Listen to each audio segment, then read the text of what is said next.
Welcome to the Psychedelic Mindscape, a podcast that delves into two fascinating topics, psychedelics and leadership. Today, I am speaking with myself. This will be my first solo episode on the Psychedelic Mindscape. Some of you have been asking questions about how I came to do the work that I do with psychedelic leadership, and just have expressed interest in learning more about my background, my story. So that's what this episode is all about. So to begin, I'm going to go way back.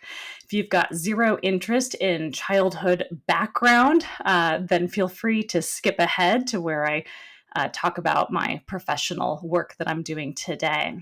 But it really does start at the beginning. So I was raised in Alaska, which was a beautiful place to spend my childhood.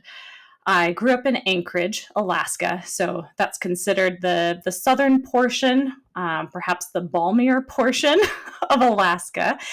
And really, it was just an incredible place to spend a childhood. You've got mountains, you've got rivers, lived near a creek and a lake. And so a lot of my time was just spent playing in nature, playing in the woods, in the summertime, and then in the mountains, skiing in the wintertime. And then at the age of 8, I started traveling between Alaska and Russia. My dad was working in the oil and gas industry. That's why we were living in Alaska. And he had gotten a position over in Russia and had been rotating between Russia and Alaska. And that's when I started going over to visit and, see the island that he lived on. It's the easternmost island of Russia, a place called Sakhalin. I'm sure that I'm not pronouncing it as well as anyone from Russia would, but it's an incredible little island. And I remember going there and having the opportunity to attend one of the local schools and somehow got roped into a play. Speaking English, but everyone else was in Russian, which I don't speak Russian. So it was an interesting experience of trying to communicate in different languages. We also got opportunities to go and, help out at orphanages. We had a really crazy experience one time going to an island that was uninhabited except for a father and daughter that operated the lighthouse there, Monaran Island. And it was just a really unusual childhood. I mean, already being in Alaska is unusual enough, but then to be going back and forth between, certainly. And so that was actually, I would say, it was my first international experience, my first time meeting people that have a different way of living, a different culture, different language, different food, different belief system. And I remember thinking how interesting it was because a lot of the kids that I played with over there looked like me, and yet we were in many ways not alike. So I always thought that that was fascinating that someone could look a certain way on the surface and then be completely not what you expected. So that ended up continuing for a while. My parents got divorced when I was 10. Or no, I'm sorry, when I was 8. And then they both remarried when I was 10. So I, again, was still living full-time in Alaska at this point. My mom and stepdad ended up having twins together, and my dad and stepmom had a daughter together. My parents had already had 3 children, so I am actually the eldest of 6, 3 of those being full siblings, and then 3 being half siblings. So large family, especially for nowadays. I feel like most of the people I meet, it's like one, maybe two siblings. So a very large family to grow up with, which was great for vacations because, you show up for some whitewater rafting and your family fills the raft. So kind of guaranteed to have a fun community and group experience wherever you go. Anyways, at the age of 12, my stepdad ended up getting an assignment in Indonesia. And so we relocated from Alaska to Jakarta, Indonesia. And something that a lot of people don't know, Indonesia is actually the largest Muslim nation and majority Islam. And so I arrived there. And coming from Alaska to all of a sudden being in this crazy tropical humidity and heat, I was dying. I was really struggling with the climate and with acclimating to the new weather. And I remember that I just thought, oh my gosh, I'm never going to be able to wear anything but shorts and tank tops. And anyway, so we go the first weekend that we arrive, we go to the mall. And my mother had made a comment about my wardrobe choice, questioning the shorts and tank top. I'm looking at her like she's crazy. I'm like, it's 90 plus, it's like 100% humidity. This is what I'm wearing. So I show up at the mall and I walk in, and almost immediately, all of the people around me just slow down and turn and start staring at me. And I'm extremely embarrassed, confused. I don't understand. Why is everyone looking at me? And it was more than just the typical, oh, someone stands out in the crowd because, they're the only white person. It was a bit more targeted, I would say, than that, and felt really intrusive. And I pull on my mom's arm and I'm like, why is everybody staring at me? What is going on?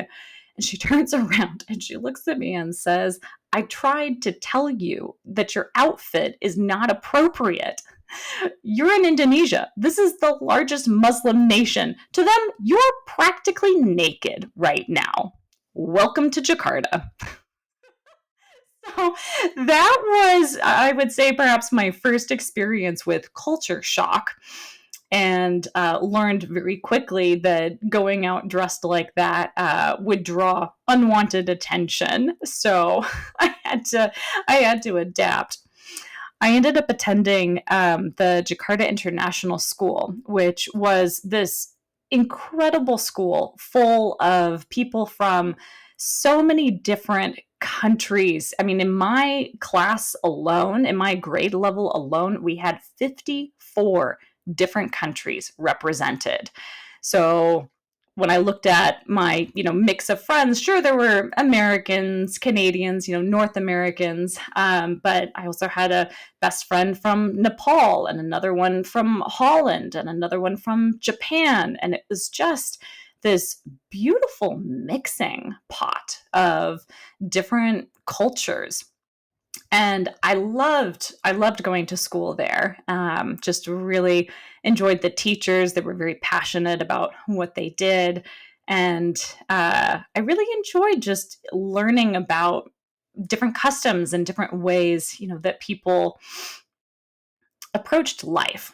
And I think that this was a really interesting time in my life. And I want to provide a little bit of context to my religious upbringing as well, because that will link later to the plant medicine experiences that got me involved with psychedelics. So I was baptized Episcopalian and then attended a Christian Scientist church, attended the Sunday school for the first 7 years of my life. And then when my parents divorced, my mom, I would say, is agnostic, spiritual, somewhat, but not religious. So we stopped attending church. That was more of my dad's thing. And then my stepfather was, he claimed that he was agnostic, but the level of contempt and judgment that he held for organized religion would be aligned with atheism, I would say.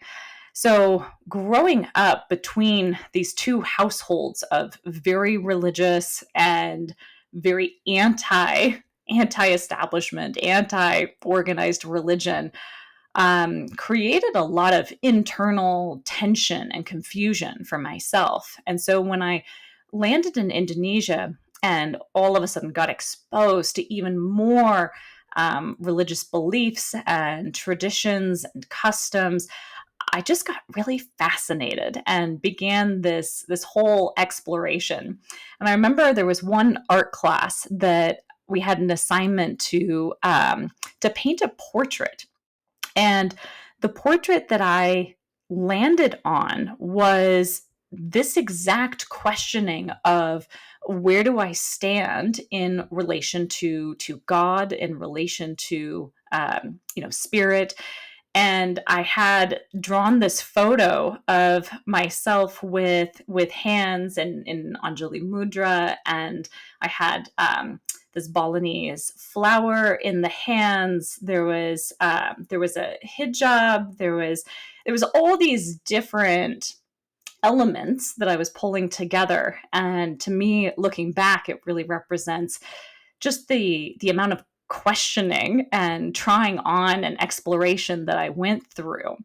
So I attended many different churches, different services, different things, and had opportunities through my school with field trips to go to some pretty far off places like the island of Sulawesi, and getting to see, different cultures, different ways of being in the world. So I think that really emphasized or accelerated that fascination that I felt for people and culture, and what is it that, what beliefs or what behaviors do we support and encourage versus discourage. And I mean, this, just to kind of bring this home for present day, something that my husband and I always get into an argument about, is whether or not shoes should be worn in the house. And growing up in Alaska, you're stomping through snow. Your shoes are snow boots. They're wet. They're muddy. So everyone in Alaska removes their shoes. There's a huge mud room always where you can take off your jackets, all your layers, and you kind of leave all of that wet gear in the entryway. So then going from Alaska to Indonesia, obviously you don't have all of the gear for the weather, but it's still a practice that you'll see throughout Asia of removing your shoes. And in their case, it's more a sign of respect. Like you would never enter a mosque or a temple, with your shoes on. And so my husband grew up in the South and of the United States, and grew up in a family where shoes were just kind of worn all the time. You never took them off. There's not even, in his family's home, there's not even a space, like a room where you would take your shoes off. So that has been an interesting tension between us. And again, it's just fascinating for me to think about how I grew up and the habits that formed and kind of the beliefs around those behaviors, right? Where removing shoes is a sign of respect. Whereas for him, keeping shoes on is convenient, it's comfortable, it's efficient. So differences there. Anyhow, so I ended up living in Indonesia for 4 years. And at the age of 16, my family was returning to Alaska. Now, I was very upset, right? I'm in the middle of high school. I have my core group of friends that that I'm really happy with. I'm loving school. I'm doing track and field. I'm in the Thespian Honor Society. In case you didn't guess, I spent a lot of time doing theater. So we end up moving back to Alaska. And at this point, I'm entering my senior year of high school. Oh, I apologize, my junior year of high school. And one of the things that I have noticed that doesn't get talked about a lot is reverse culture shock. So, going to a foreign country, you expect it to be different. You expect the people and the food and the language and the customs, you expect it to be different.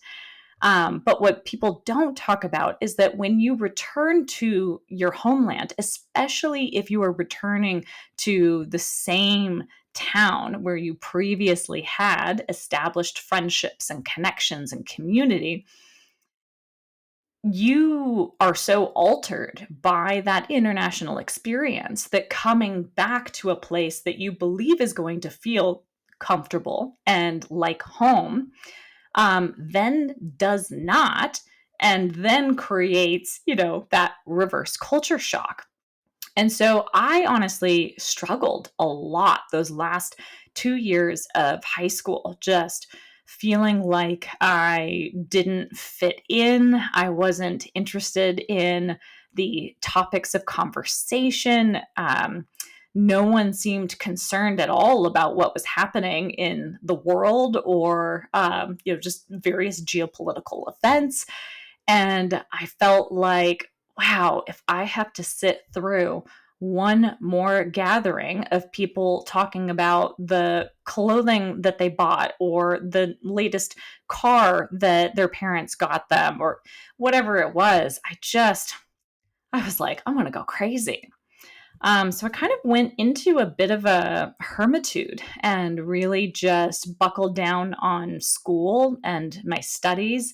I ended up my senior year attending 3 different high schools simultaneously because I was taking my core classes at a small alternative school that did not offer AP or IB program. So I ended up taking my AP courses at a larger high school and then ran track for a third high school.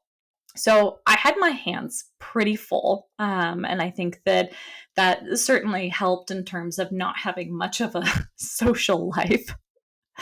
Uh, but then, um, but then graduated and ended up going to Seattle to attend the University of Washington. And I did early admission for biomedical engineering because I was very clear that that was what I wanted to go into. I remember back in 6th grade, the first research paper that I ever wrote was about the artificial human heart. And I just thought it was fascinating.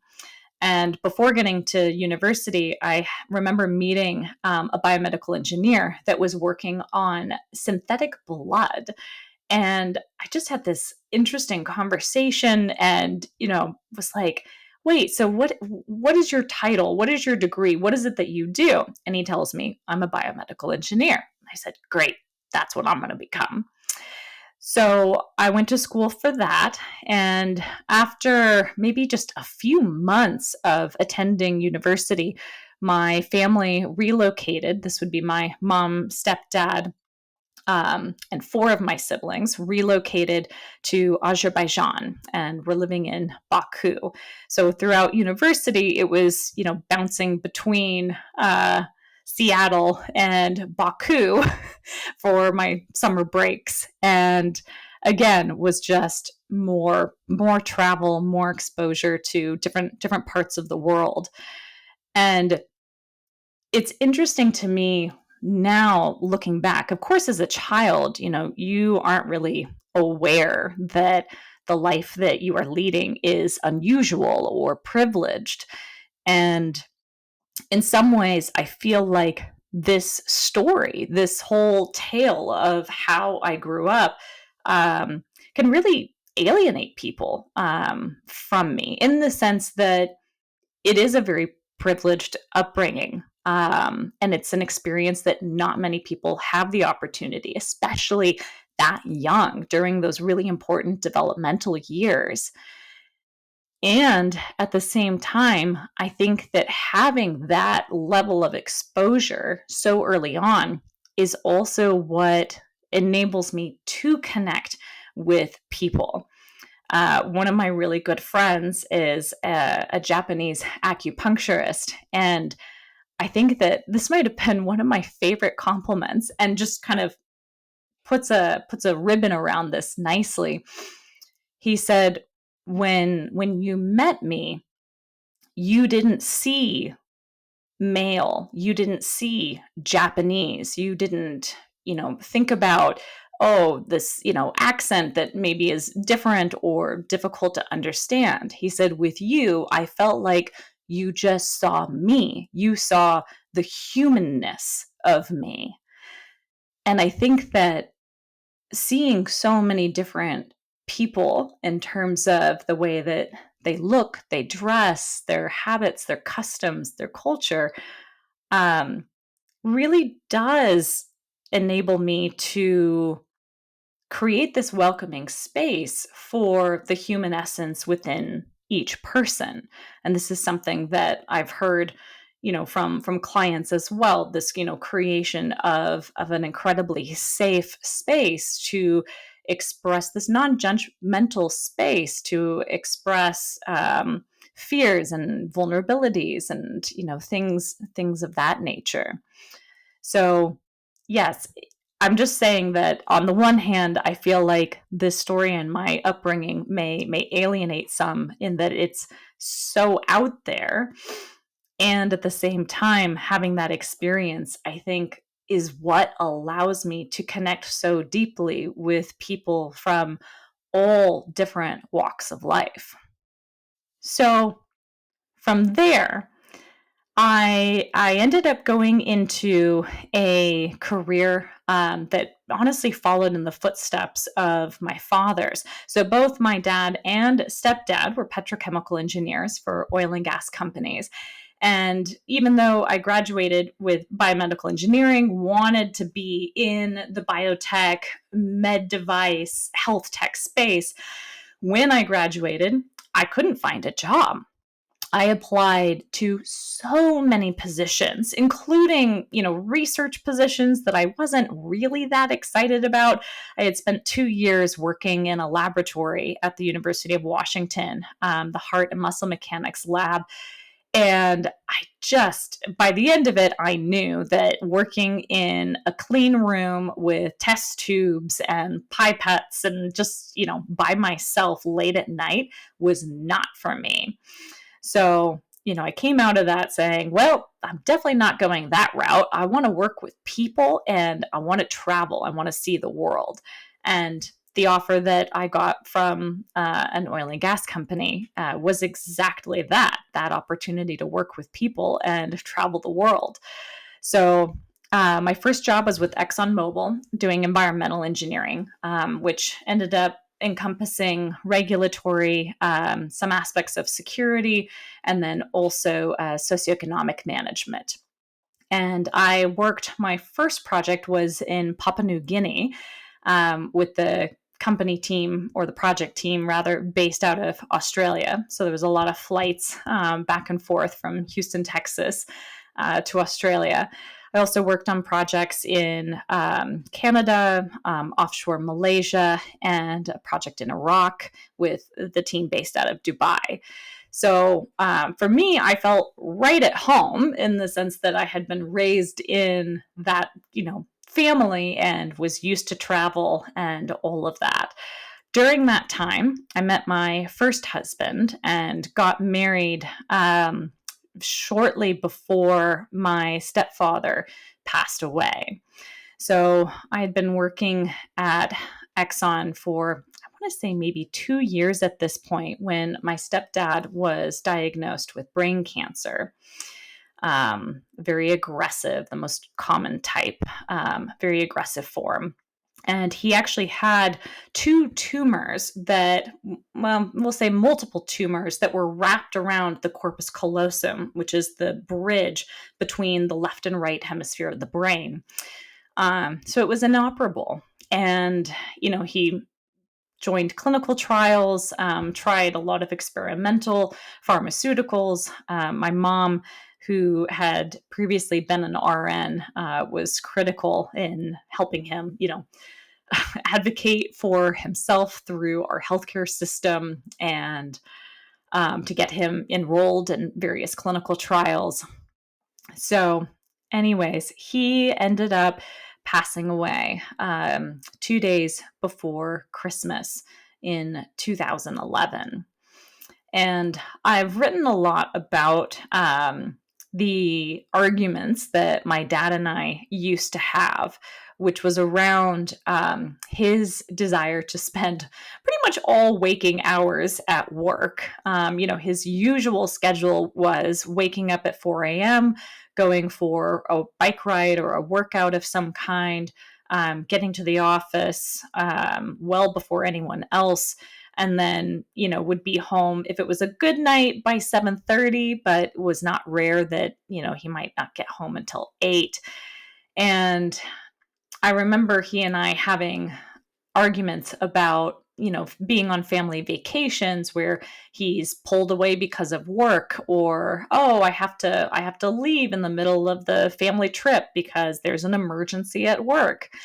And it was really interesting to me because we never saw eye to eye on this. And even when I got into my professional career and my first job, he's calling me saying, you got to be working more hours, put in 14-hour days just to prove that you are dedicated and, that you are material for promotion. So you could say that early on, I was very much focused on this whole promotion track up to leadership. I, at that time, in my early 20s, thought, oh yes, I want to be an executive for sure. But I also wanted to have a life outside of work. I was also teaching yoga and, very involved with my Ashtanga Vinyasa community, and really wanted more than what he had had. So I said, Dad, I appreciate the advice and the input, but I want to have a life outside of work. Like, work is not everything to me. Anyways, fast forward, one of the last conversations that I had with my stepdad before he passed was him saying, I'm sorry, I was wrong. Like, work should not be the sole focus. Life is not about work. It is about your family. It is about your friendships, connections to other people, life experiences. And I was not expecting him to say that.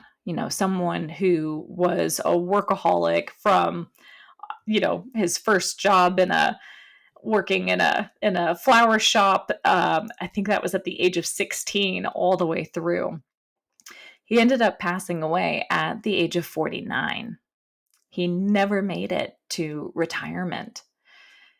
And I knew that he had this beautiful dream of retiring in Portugal, and he wanted to own a vineyard. He was very into wine. Honestly, would have made a great sommelier. And he never made it. And I just, I feel like anytime that I start to take life for granted, the universe has a way of reminding me that none of this is guaranteed. None of our time, none of our days are guaranteed. So I decided to take an early retirement because why not? Life is short. So about 6 months later, I left ExxonMobil. My first husband and I bought a sailboat together, a 40-foot Bristol, built in Rhode Island back in 1980. and hole number 100 for anyone that's interested. And I did not have experience sailing. This was my ex-husband who said, "Oh yes, like I grew up sailing on lakes, and this has always been a dream of mine. And don't worry, I know everything about sailing. I've got us covered."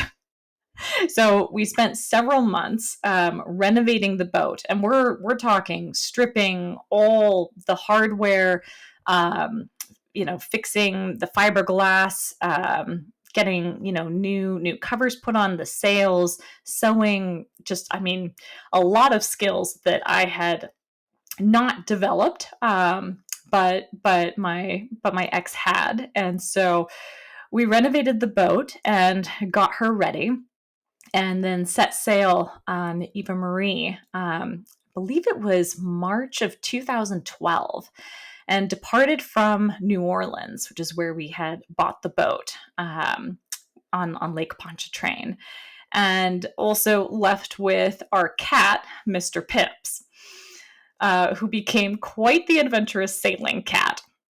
So we departed and ended up going, um, well, through the intercoastal waterways down to Florida, spent some time there, crossed over, Key West, hopped over to the Dry Tortugas, ended up actually entering Cuba as well. Spend a little time there, down to Mexico, Belize, Guatemala. We stayed in the Rio Dulce for hurricane season, and my mom and all of my siblings ended up flying down for Christmas. So I remember Christmas in Livingston was a very interesting experience. And then from there, departed and sailed to the Bay Islands of Honduras. Couple of islands owned by Colombia, but technically closer to Nicaragua, San Andres, and I'm blanking on the name of the other one now. And then dropped down to Panama. And we ended up living in Panama for almost a year and a half in Bocas del Toro. Now, keep in mind, when I departed on this boat, I did not have sailing experience. I said, I'm going to give this 1 year. And at the end of that year, if I decide, like, okay, I'm done, then that's just going to be it. That'll be the time on the sailboat. So I honestly thought that I would return after 1 year. I did not end up returning to the United States for another 5 years until 2017. And so after living in Bocas del Toro for some time, went through the Panama Canal, sailed down to Ecuador, and ended up living there for almost 2 years. And really just fell in love with Ecuador. Had an amazing time in the community down there. Unfortunately, the coast where we were living got destroyed by a natural disaster. There was an earthquake that hit in April of 2016 that took out 100-mile stretch of coast, and we're talking completely devastated towns. And during that time, the year following, things were just incredibly difficult. The entire infrastructure, like all the water pipes had, broken and needed to be replaced. Electricity was constantly in and out, and at that point, we had started a coffee shop, a little cafe, and from there moved to working for a golf course luxury resort, doing sales and marketing, which all of that was kind of my first exposure to, we'll say, non-technical roles. And tried to stick it out for another year after, but it honestly was just really difficult. And so we made the decision in March of 2017 to call it done And my ex ended up sailing our boat, Eva Marie, up to Mexico, to Puerto Vallarta, to dry dock for the foreseeable future. And then we flew with Mr. Pips, and we had just adopted a second cat, a street cat from Ecuador named Jax. Flew up to Portland, Oregon, which is where my mom had relocated after my dad died. So that was the reintroduction to the United States. And at that point, I got back into biotech and, health tech. That was, what I wanted to do again. And so worked in digital health, doing marketing for a company that worked with IMU sensors to assess gait biomechanics for movement disorders, motor disorders like Parkinson's or ataxia, MS, some of the common ones. From there, I ended up switching to orthopedics and working in titanium implants. So back to medical device. And that was doing product management. And that jump in career happened in 2018. And there was another really important thing that happened in 2018, and that was my first psychedelic experience. So I had grown up in a fairly religious family initially, but I grew up being told, drugs are bad. Drugs are going to fry your brain. Just say no. And I had never been exposed, had never had the opportunity, frankly, had zero interest. And a girlfriend of mine, we were hanging out one evening in Portland. We get back to her apartment, and she has a bag of mushrooms sitting on the table. And she just opens it, pops one in her mouth, and she's like, "Do you want a mushroom?" And I'm getting ready to say no, because that's what I had been trained to say, and that's what I had said my entire life. And all of a sudden, I just feel this welling up, bursting forth, yes, energy. And I say yes before I even realize what I've said. And so I eat some mushrooms. And mind you, looking back, this was a pretty small dose, what some might call a museum dose. But it was certainly enough to give me a mushroom experience. And we just spent the entire evening playing, dancing, drawing, making art, playing music. And it was a really wonderful experience. And interestingly, the next day, I felt very quiet, very reflective. And there had been two questions that I'd really been battling with. One was the question of, do I want to stay in my current role working at this digital health company, or do I want to move into orthopedics? The second question was, we had been renting an apartment and had an opportunity to buy a house. And I just felt very clearly, I know the answer. I'm going to switch my career and I'm going to buy a house. And so I did that. And after making those two moves, I then had what I would refer to as my rock bottom experience. And I ended up getting divorced. And during this time, it was one of those moments where you realize that you've had your head in the sand and you've been hiding from yourself.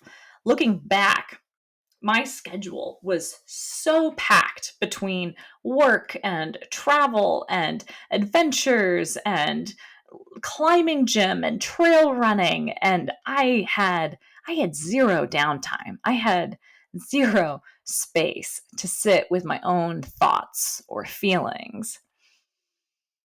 And I had recently recommitted to a meditation practice. I had first been introduced when I was 20, which is when I first got into yoga and meditation. But really, my relationship to yoga had changed over the years, and the meditation portion had fallen off. And coming back to that quiet space of listening to what's happening internally led to greater awareness of what it was that I had been attempting to not see and to not know. And so there was a really painful period. In all honesty, going through the divorce was, in many ways for me, more painful than losing my dad. Losing Steve, I didn't have a choice, right? Like, the cancer claimed him. I didn't have a choice. But when it comes to a marriage or a partnership that you are choosing to let go of, it feels like you're making the decision to let something die that you could decide to invest more and try harder. And so we spent several months exploring, what would that look like, trying couples therapy. And it after I moved out for a trial separation, within that first week of being gone, I knew this was the right decision. And during this whole period, I had gotten connected with a counselor that specialized in somatic therapy, and learned a technique to listen to the body, to be able to converse with the intelligence of the body. And many of my clients know that I bring this into our sessions, especially when someone is struggling with, oh, do I take option A or option B? And the client will go through all the pros and cons, explain all the intellectual reasoning for a good 45 minutes. And then in those last 15 minutes, we talk to the body and we hear what the body has to say. And it's always fascinating because the mind can get so overwhelmed with information and input and other people's opinions and, future scenarios and risks. And in the end, your body won't lie to you when you set that intentional meditative space to go and have that conversation. And so it was through this somatic technique that I realized I needed to leave. It was over. So the divorce was finalized in September of 2019. A couple months after that, I had been really having a hard time at work, just being productive, staying focused, and decided to take a leave of absence, an unpaid leave of absence. And I took off for Indonesia, decided that I wanted to return. This time I went to Bali and sat in a silent meditation retreat. I had signed up for a yoga retreat. I had this whole eat, pray, love experience and adventure planned. And it was really just about coming home to myself. Of course, March of 2020, when I was over there, something else happened in the world. Enter COVID. So I'm completely just off the grid, disconnected, and I'm getting messages from my family saying, you need to come home. You need to hop on a plane, like right now. Everything was completely normal seeming in Bali at this point. And I'm going, what's happening? What? No, you guys are crazy. I'm on my leave of absence. I'm doing my whole meditation. I got my yoga retreat coming up. And they're saying, well, no, it's getting really serious. They've canceled March Madness. And I went, what? So a couple days later, I had been convinced by my family that I should just move up the departure date, come home a little early. So I changed my flight.